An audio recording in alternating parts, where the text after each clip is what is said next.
The wind blew hard over the hill, tearing dry leaves and stirring up a fine dust that scratched my wrinkled skin. My gaze fixed on the watchtower, that structure that seemed to defy time, but now creaked and trembled as if it were about to collapse. A loud crack split the air, echoing like thunder, and I felt the ground shake beneath my feet. For a moment I thought it was the memory of a distant bombardment, a memory of those endless nights when death seemed to play with me, whispering dark secrets in every shadow. There was something in the way the old wood creaked, a slow dance of disintegration that reminded me of everything I had lost. Friends, dreams, the very youth that had passed before I could seize it. The tower wasn't just a building. It was a symbol of vigilance, of protection, and of constant watchfulness. And now it was doomed to fall, as if the world were reminding me that nothing lasts forever. I walked slowly, each step heavy as if carrying the weight of all my battles. The biting wind seemed to whisper the past, bringing distant screaming voices, pleading for help I could not give.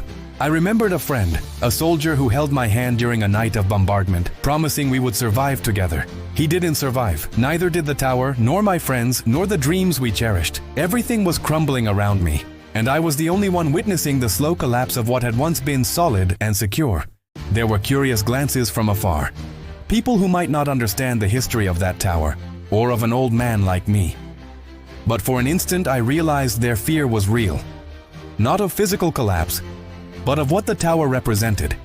The inexorable passage of time, the decay that chooses neither age nor value. Each creak of the wood made my heart ache, and the feeling of helplessness crushed me like a tank piercing my chest. Then, as if hypnotized, I looked up and saw a shadow move across the tower. A shadow that seemed ancient, almost ethereal. It was my own shadow, multiplied by trauma, by the memories of past battles, by the echoes of screams and gunfire. The crumbling tower wasn't just a physical tragedy. It was a living metaphor for what war had done to me, for what time does to all of us, for what life does when it forces us to carry memories that burn more than any physical wound. As one of the upper portholes began to give way, I felt a pull that came not from my tired body, but from my hardened spirit. Every muscle protested, every bone ached, but something inside me told me to stay, to watch, to remember, to feel. The tower swayed, groaned, and a final crack echoed like the report of a distant gun. And then the wood began to give way.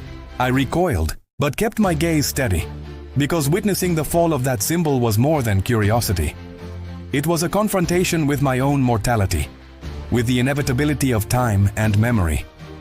The rubble began to crumble in slow motion, raising clouds of dust that rose like ghosts from the past. My heart hammered in my chest, not with fear, but with recognition.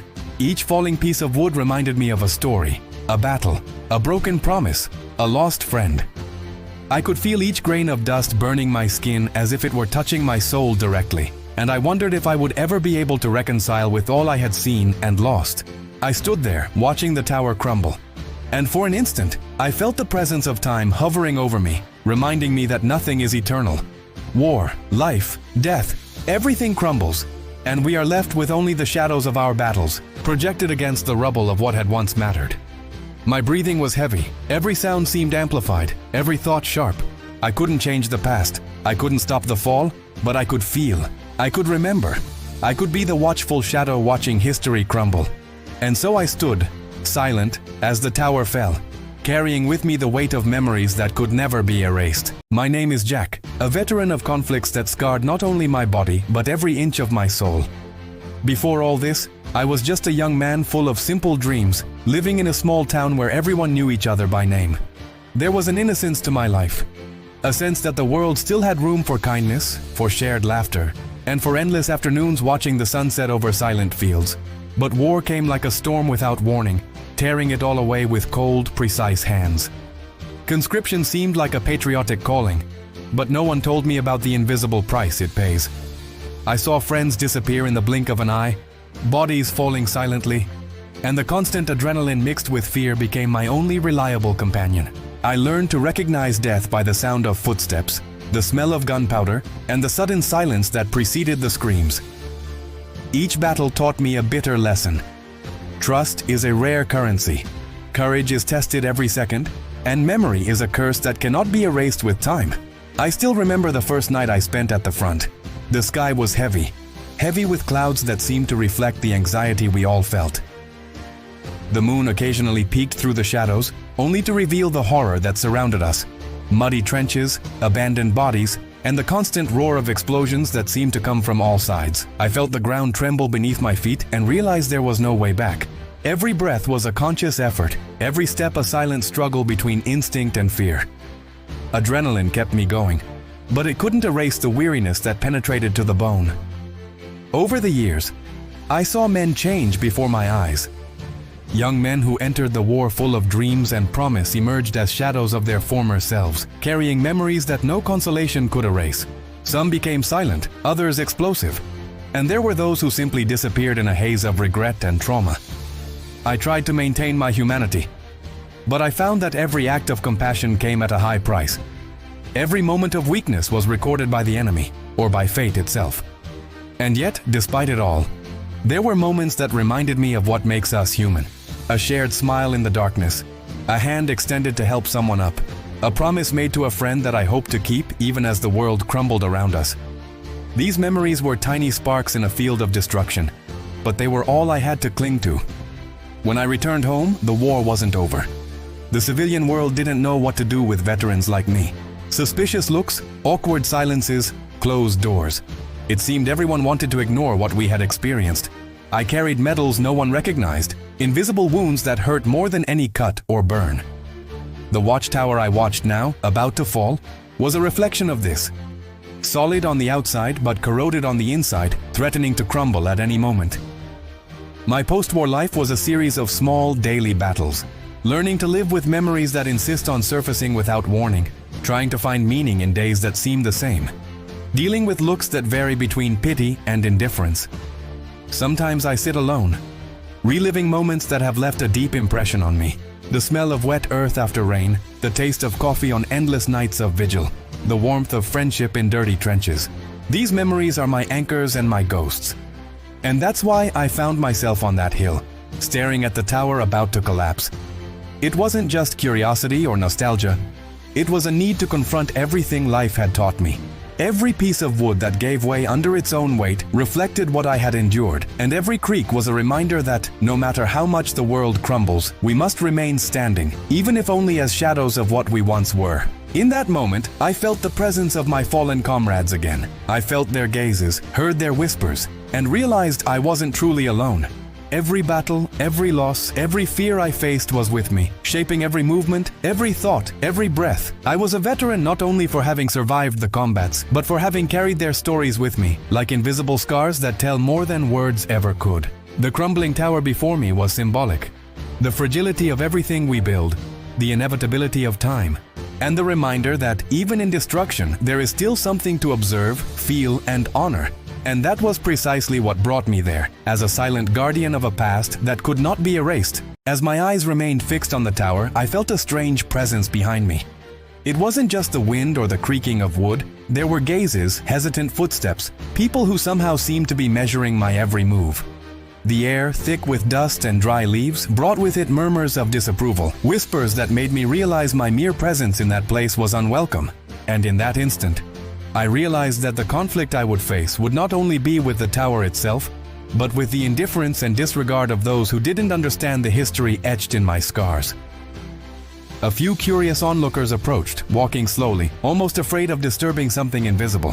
One of them, a young man with an arrogant look, perhaps with the same contempt I'd encountered so many times in my life, commented loudly, mocking my weary posture. "He's still here, alone, staring at nothing." The laughter that followed echoed like a knife cutting through the silence of the hill.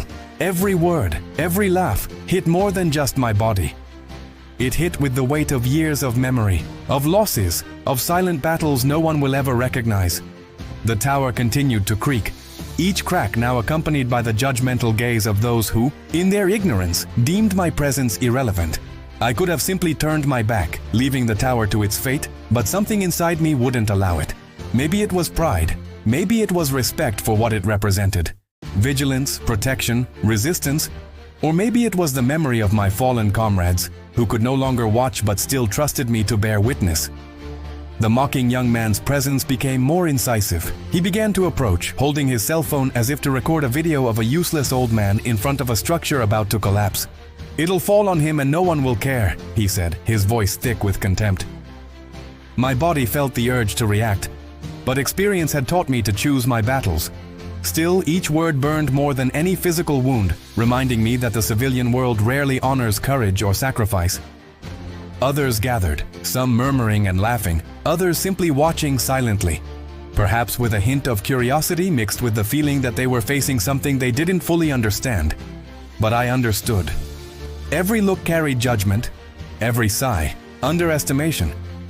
The tower wasn't just old wood. It was a mirror of my own fragility and the public perception of veterans like me. Meanwhile, the creaking of the structure intensified. Small fragments of wood began to break free, falling with a dry sound that made the wind seem more violent. I felt a twinge of tension. What if the tower gave way before I could fully grasp what it represented? Physical fragility now mingled with emotional fragility, because each slip of the wood seemed to slide over my own history, threatening to erase memories I still needed to preserve. Then came the most difficult moment. One of them, perhaps impatient with the delay, stepped closer than he should have, reaching out as if he could touch my pain, my history, my very presence. "Why are you still there? You'll only get hurt." The words were spoken mockingly, but the underlying fear in his tone, fear of what I represented, fear of the living memory I carried, was almost palpable. And it was in that instant that I realized the conflict was neither merely physical nor merely symbolic. It was a silent battle between experience and ignorance, between the memories we carry and the indifference of those who have never seen beyond the superficial. Every fiber of my body tensed, every muscle prepared to react, not with violence, but with the force of what cannot be ignored. I was a veteran, and the Watchtower was my testimony. But the real battle was beginning now, the battle for recognition, respect, and memory. As the group drew ever closer, I felt the weight of history crushing my shoulders. The scars of the past burned again. Memories of trenches, of difficult orders, of lost friends who would never return.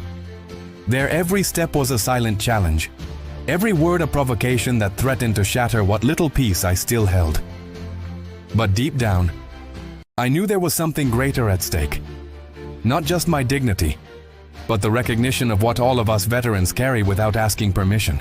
The wind howled, the tower shook, and I stood firm, feeling every beat of my heart like a silent war drum, reminding myself that even in the most challenging situations, the human spirit, hardened by the past, can find the strength to face scorn, disdain, and the inevitable. And it was then, amid mocking murmurs and the creaking of the tower, that I realized this battle would be unlike any other. The silence that preceded the humiliation was like a heavy curtain, muffling every sound around me. I stood still, motionless, as if every muscle in my body were rooted to the hillside, feeling the weight of every gaze. They watched me with a mixture of curiosity and contempt, whispering among themselves, and I could hear every word, every stifled laugh, every judgment that hit me like invisible bullets. It was as if my presence were a spectacle to them, cheap entertainment in which the protagonist was merely an old man, a weary veteran, scarred by time and war. An arrogant-looking young man leaned even closer, holding his cell phone as if about to record my imminent defeat. "Look at him," he said, with that sneering tone that always cuts deeper than any blade. Just standing there staring at old wood. What a waste of time. Every word reverberated within me. Every laugh accompanied by a mocking look reminded me of the world's cruel indifference to those who carry memories that don't fit into normal life. I felt my mouth dry, a sudden heat rising through my aging body. But it wasn't anger that consumed me. It was a mixture of sadness, frustration, and helplessness. I knew that nothing I said would be heard. Nothing I carried in my history could be understood in seconds. The humiliation came not just from them, but from people's own inability to see beyond the surface, to recognize that every scar I bore told stories of courage, of irreparable losses, of battles that shaped my being. Meanwhile, the tower continued to creak, its ancient wood trembling as if sharing my tension. Small cracks announced the imminent fall, and for a moment, I felt a strange connection with that mocking laughter. They were both observing something about to collapse, but from completely different perspectives.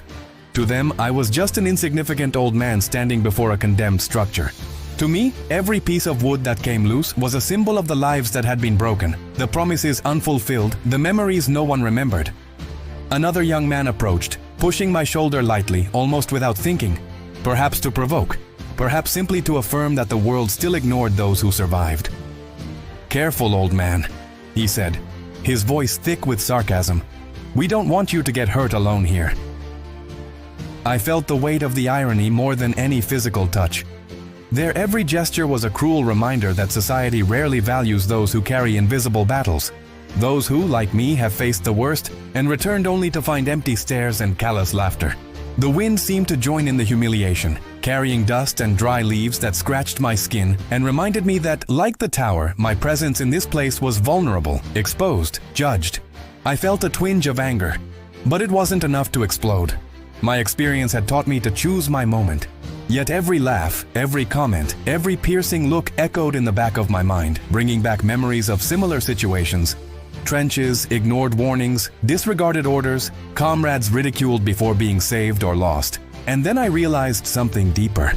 It wasn't just contempt for me, but a demonstration of the world's ignorance toward those who carry unseen burdens.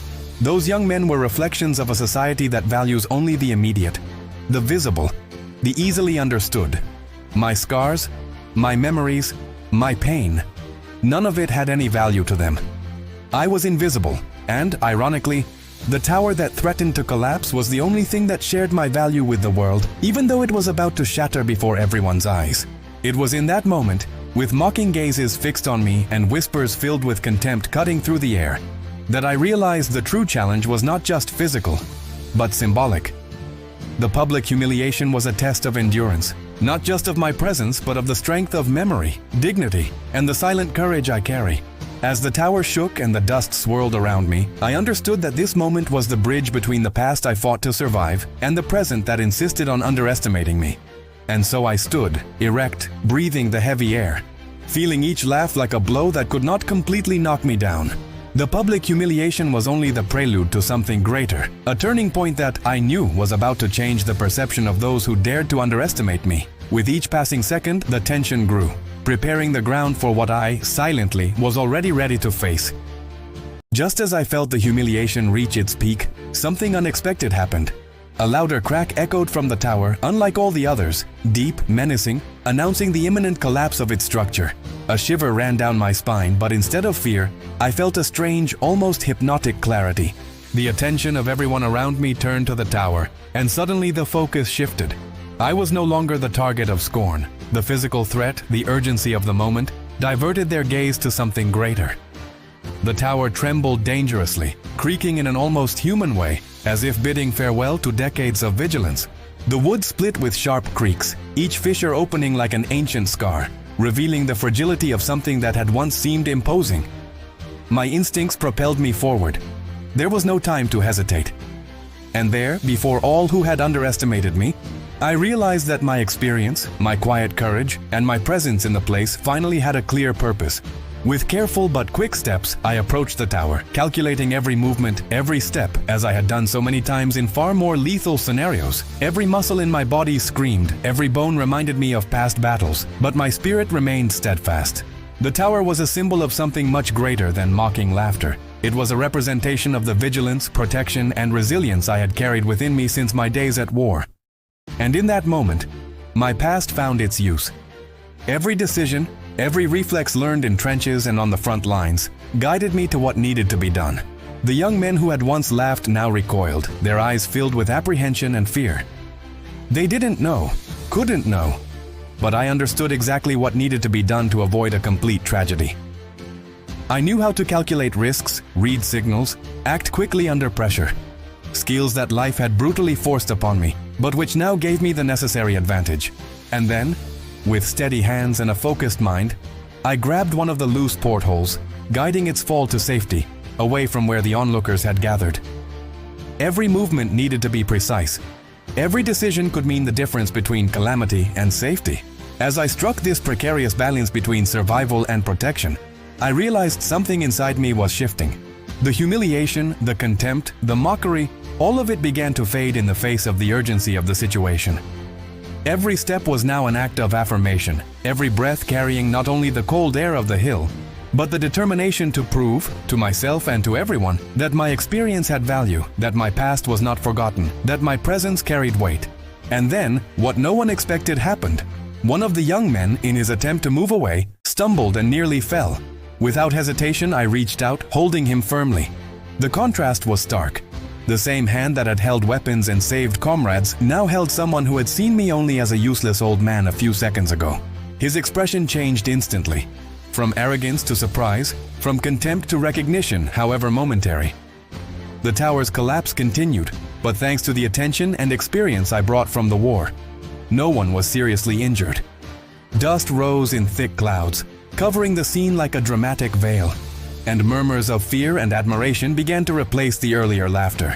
I stood there amidst the confusion, breathing heavily, feeling my heart pound not with anger, but with a strange, silent satisfaction.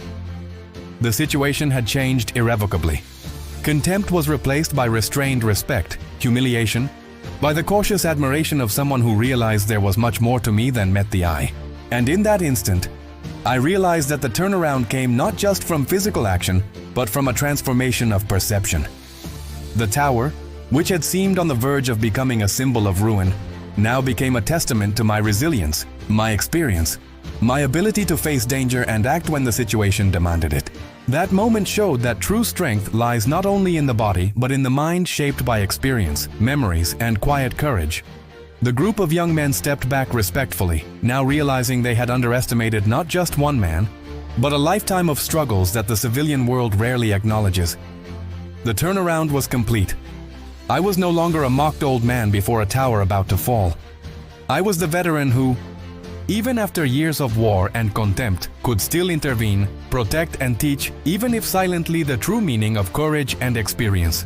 When the dust finally began to settle, I felt a strange sense of absolute silence spread across the hill. The young men who had been laughing at me minutes before now remained motionless, eyes wide, bodies tense, observing the desolate landscape the tower had left behind. There were no immediate words, only looks filled with a mixture of surprise, respect, and a silent awareness that they had underestimated something they could not fully comprehend.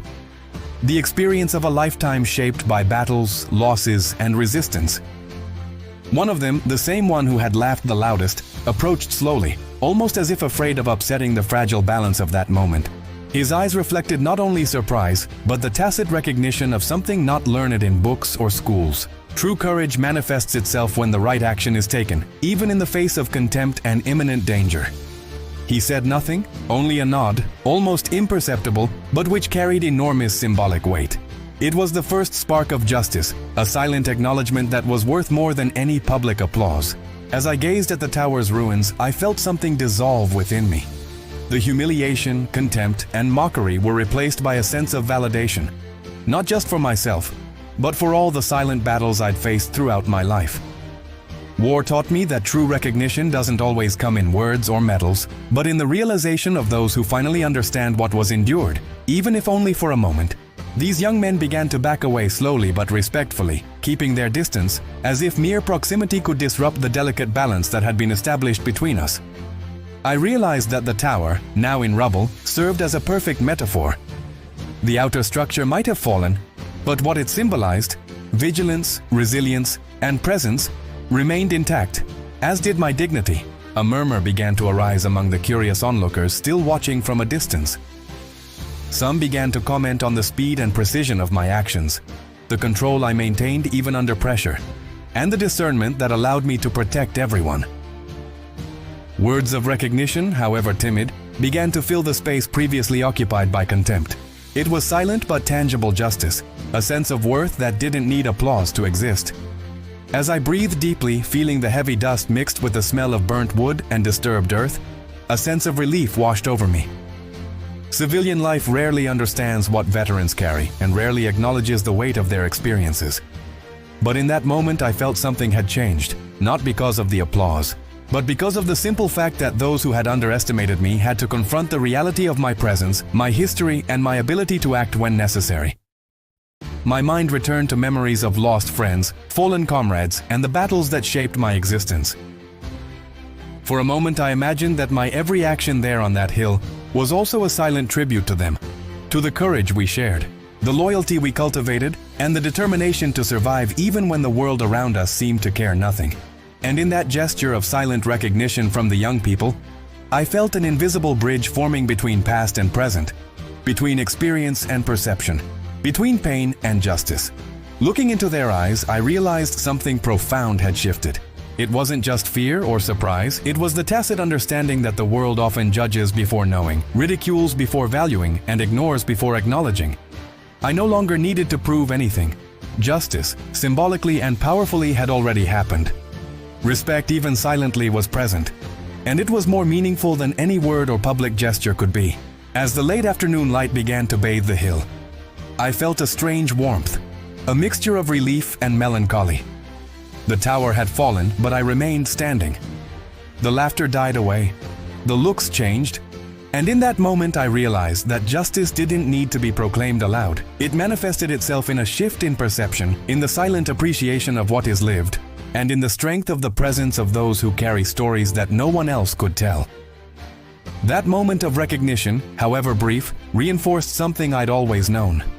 Courage, experience, and dignity don't depend on applause, but on action, presence, and the way we face each challenge, no matter how invisible to the outside world. Justice had been served, not in the grandeur of the spectacle, but in the quiet depth of earned respect. As the dust still settled over the tower's remains, a profound silence descended on the hill, broken only by the sound of the wind whistling through the rubble. I stood there, breathing slowly, feeling each beat of my heart echo within my chest. It wasn't just a physical silence. It was a silence laden with memories that returned like insistent waves, reminding me of everything I'd experienced, everything I'd lost, and everything that made me who I am today. I remembered the first time I heard the boom of an explosion, too close to ignore. I remembered the screams of wounded comrades, the smell of gunpowder mixed with blood and earth, and the biting cold that pierced my body even on warm nights. Each memory surfaced with an almost painful clarity, as if the ruined tower had triggered a portal to the past, forcing me to confront everything I'd tried to bury. The faces of lost friends appeared before my eyes. David, who always found a joke even in the darkest trenches. Marcus, who held my hand the night we lost our shelter. And so many others whose names echo silently in my mind. Each memory was a living presence, a shadow that reminded me of the price of war, the value of camaraderie, and the fragility of life. As I gazed at the hill, I felt a renewed connection to the tower, not just as a physical structure, but as a symbol of all I had observed and protected throughout my life. The tower, even in ruins, represented vigilance, resistance, and the inexorable passage of time. Every creak of wood, every fallen piece, seemed to speak to me, reminding me that, though the world changes and structures crumble, the impact of our actions and our presence endures. It was at that moment that I felt a mixture of sadness and gratitude. Sadness for the losses I carried like invisible scars, and for the incomprehension of so many around me. Gratitude for having survived, for having learned to endure, and for still having the opportunity to witness, feel, and honor everything that life and war had taught me. There was a sense of alignment between past and present, between memory and action, that brought me an unexpected calm. The cool wind caressed my face, bringing with it sensory memories that connected me even more deeply with my own history. The smell of wet earth, the distant crack of wood breaking, the murmur of leaves in the wind. Each sensation was a bridge between what I was and what I still am, between the shadows of war and the firm presence I maintain in the world today. As I took a deep breath, I realized something essential. True emotional connection came not only from heroic action or the recognition of others, but from the ability to feel, to reflect, and to remain true to one's own experiences, even when no one else seems to understand. It was the awareness that every scar, every loss, and every moment of courage shaped not only my body, but also my spirit and my perception of life. The shadows of the past still loomed over me, but now I felt they weren't just painful memories. They were silent companions, witnesses to what I'd faced and the strength I'd carried. They reminded me of the importance of honoring every moment lived, every friend lost, every battle faced, and every decision made under pressure. This deep connection didn't need external approval. It was intrinsic, personal, and unbreakable. As I gazed at the horizon, I felt a rare calm. The world around me would continue. People might forget, ridicule, or ignore it, but within me lay an indisputable truth. I had survived, learned, and maintained the essence of what made me human. The crumbling tower was merely a physical reflection of something greater, of the persistence, memory, and dignity we carry. even when everything seems to crumble. And in that moment, I realized that true strength lies not only in visible action, but in the ability to feel deeply, to reflect on every loss, every victory, and every shadow of the past. The emotional connection I established with myself and my memories was more powerful than any external recognition. It was the foundation on which I would continue to walk, even when the world around me no longer offered applause, glances, or understanding. The wind shifted direction, bringing with it a sense of urgency that made my heart race. The tower, already weakened, seemed to tremble with renewed force, as if gravity itself had decided to accelerate its collapse. Each crack resonated within my bones, a memory of distant explosions, of orders shouted amid the chaos, of lives lost in seconds. I felt the weight of responsibility crush my shoulders. This wasn't just about me, but about those close enough to be hit by the debris, those who depended on my expertise to keep them safe. My breathing became rapid and noisy, mingling with the sound of the splintering wood. I remembered nights when danger was constant, of split-second decisions, when the slightest mistake could mean death. The same principle applied here. Every movement needed to be calculated, every decision made with precision. The difference was that now the enemy wasn't human, but time, gravity, and the fragility of the physical world around me. A young man, perhaps still gripped by fear and regret, hesitated as he approached, paralyzed by the silent impact of my presence and the intensity of the situation. He knows what he's doing," another murmured, and the mocking tone that had previously dominated his words was replaced by something closer to restrained respect, almost reverence. Tension hung in the air, thick as smoke, and I could feel the adrenaline coursing through my veins as in days of war, when every second could be my last. With steady hands, I approached the most unstable point of the tower. Each piece of wood that snapped demanded my full attention. Fear was no longer an enemy, but a companion, reminding me of the reality of the situation and the importance of every action. I felt the heat of physical exertion mix with emotional tension, fatigued muscles, rapid breathing, a pounding heart, all in perfect harmony with the urgency of the moment. And then, something unexpected happened. A loud, sharp crack, followed by a visible crack that rapidly extended through the structure. For a moment it seemed as if everything would collapse at once. A quick glance at the onlookers revealed genuine fear in their eyes. The same fear I had felt so often on the front lines, only now reflected in people who had never faced true danger. I felt the need to act, to intervene, to be the pillar the situation demanded. With quick but careful steps, I began directing the falling pieces of the tower, guiding them toward uninhabited areas, avoiding hitting anyone. Every movement was a balance of physical action and quick thinking, every decision informed by the experience gained from years of conflict. The tension reached its peak when an unstable beam began to hang directly over the nearest group, the same group that had earlier mocked me. Without thinking, I advanced, driven not by heroism, but by instinct and the memory of so many lives I had tried to protect. I crouched, momentarily gripping the beam with enough force to deflect it, feeling the crushing weight transfer to my shoulders and arms. The effort felt unreal, as if my entire body were being tested to its limit, every fiber screaming for me to give up. But my mind remained cool and focused, as it had been in the days of war. The tower continued to give way, creaking, cracking, emitting sounds that sounded like warning cries. With each falling piece, the tension grew, but so did my determination.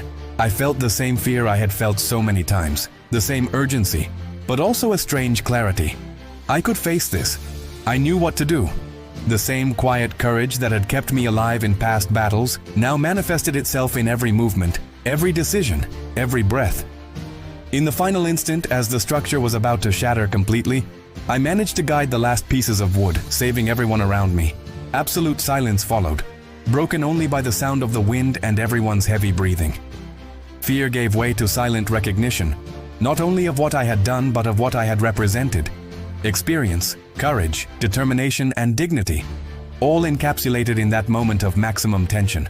There, standing on the hill, amidst the rubble and shadows, I felt the deepest truth.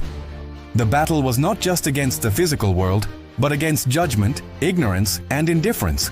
Surviving this was more than a physical act. It was a reaffirmation of who I am, of what life has taught me.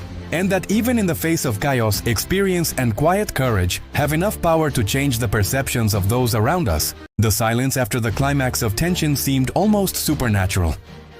The tower, now in ruins, was a heap of broken wood and exposed nails, but the scene that formed went far beyond physical destruction. It was the symbol of a battle concluded not just against gravity or the fragility of the structure, but against the ignorance, contempt, and judgment of others that I carried with me. Looking around, I saw the young men who had previously mocked, still motionless, absorbing the magnitude of what they had witnessed. Their gaze now held respect. A silent, profound respect that didn't need to be verbalized to be felt. I walked slowly through the rubble, inhaling the strong smell of broken wood and disturbed earth. Each step reverberated on the ground, reminding me of other trenches, of other moments when every breath required calculation and attention. But this time there were no gunshots, no explosions, only the knowledge that what lay before me was a testament to what I had survived, the experience, courage, and resilience that time could not erase. As the young men kept their distance, I sensed something within them had changed. Small gestures, like hesitant nods and direct glances, were expressions of recognition that replaced the laughter of before. It was curious to observe how human perception can instantly transform in the face of concrete action and quiet courage. Injustice, contempt, and mockery hadn't completely disappeared, but they had been replaced by a subtle understanding of that which is rarely valued. The experience of those who have survived battles others would never understand. I sat for a moment, exhausted, feeling the tension of the last few minutes slowly dissipate. My body still ached, my muscles burned with exertion, but my mind was clear. Every memory of war, every loss, every invisible wound fit perfectly in that moment. The sense of accomplishment mingled with nostalgia and melancholy, reminding me that nothing in life is completely static. Everything changes, crumbles, is reborn, just like the tower. As I gazed at the horizon, I felt the silent presence of those who had passed. My war comrades, whose lives were cut short by violence and indifference, seemed there with me, observing my gesture of protection and intervention. I felt that, in some way, I had honored their memories, not only by the action that saved lives in that instant, but by the way I faced contempt and judgment before acting. Every gesture, every decision, every moment of silent courage was also a tribute to them. The young men finally began to walk away, not hurriedly but cautiously, as if afraid to disrupt the atmosphere charged with respect that had formed. No applause, no loud words, just the silent awareness that something important had happened there. The outside world may not fully understand a veteran's experience, but in that instant, an invisible bridge was built between past and present, between experience and ignorance, between pain and recognition. As I stood, I felt the depth of the moment's consequences. The respect earned, the dignity reaffirmed, the sense of mission accomplished. The tower had fallen, but my presence remained firm, resilient, symbolizing the resilience I have carried since the darkest days of the war. Recognition came not in words nor in applause, but in the silent shift in the perception of those who previously underestimated me. And most importantly, it came to me, the confirmation that, despite humiliation, contempt, and loss, inner strength, accumulated experience, and quiet courage never fade. As the sun began to set, tinting the hill with hues of orange and gold, I realized that every scar, every memory, and every battle faced was now integrated into a single feeling. The knowledge that I had survived, that I had protected, that I had honored.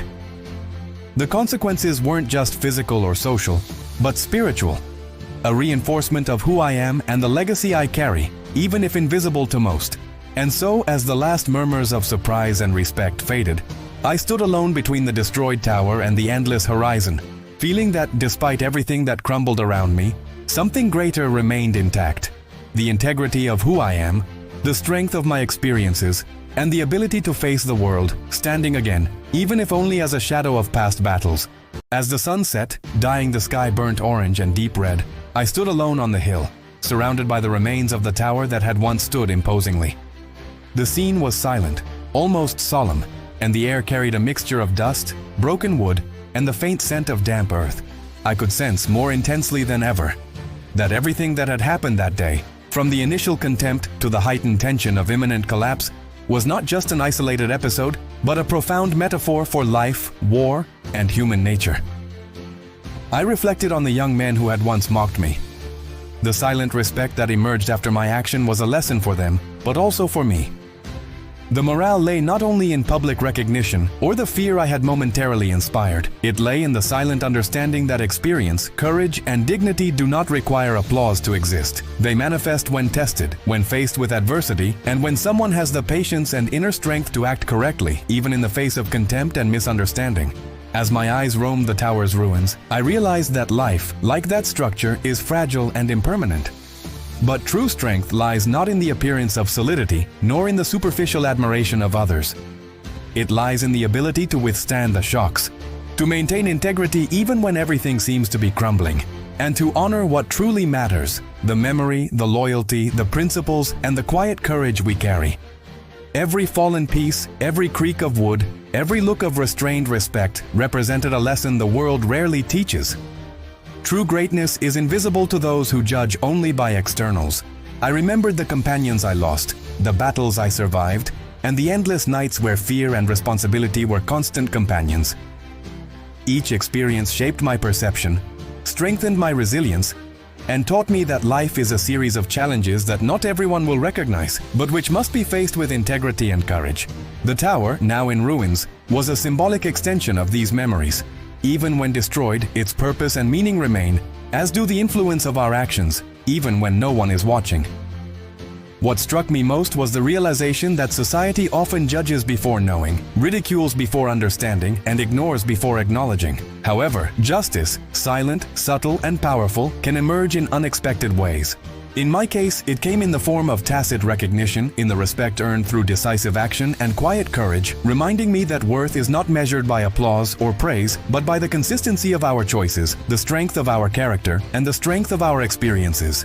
As the wind blew gently, bringing the echo of dry leaves swirling across the ground, I also realized something deeper. The true moral of the story is not just about physical courage or visible heroism. It's about the inner strength that allows us to face contempt and indifference, about the ability to maintain our dignity even when underestimated, and about the importance of remaining true to our experiences and memories, even when the world around us seems to value none of them. The empty hill, the retreating young men, the ruined tower, and me standing alone before the horizon were a vivid reminder that life is made of invisible battles, silent tests, and moments when only our presence, our courage, and our experience can make a difference.